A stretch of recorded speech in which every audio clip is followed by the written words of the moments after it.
স্বাধীন বাংলাদেশেও আমরা স্বাধীনভাবে কি চলাফেরা করতে আসলেই কি আমাদের অধিকারগুলো আমরা প্রতিষ্ঠিত করতে পারতেছি? এটার জন্যই কি স্বাধীনতা হয়েছিল? আসসালামু আলাইকুম, সবার কি অবস্থা, কেমন আছেন? আলহামদুলিল্লাহ, আমি তো মোটামুটি ভালোই আছি, কিন্তু দেশের যে পরিস্থিতি আসলেই খুব হৃদয় যেসব ভাই ও বোনেরা আন্দোলনে নেমেছে তাদের জন্য রইল অনেক দোয়া এবং ভালোবাসা। আল্লাহ যেন তাদের মনের আশাটা পূরণ করে। আবু সাইদ ভাইয়ার ভিডিওটা যতবার দেখতেছি দু চোখের পানি আর ধরে রাখা যাচ্ছে না, আসলেই অনেক হৃদয় বিদায়ক।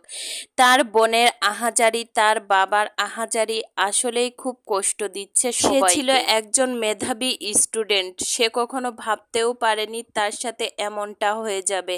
সে বিশ্বাসের সাথে তার বুকটা পেতে দিয়েছিল, কিন্তু সে কখনোই তার মন থেকে ভাবতে পারেনি তারই একজন ভাই তার বুকে এমন একটা পুরস্কার দিয়ে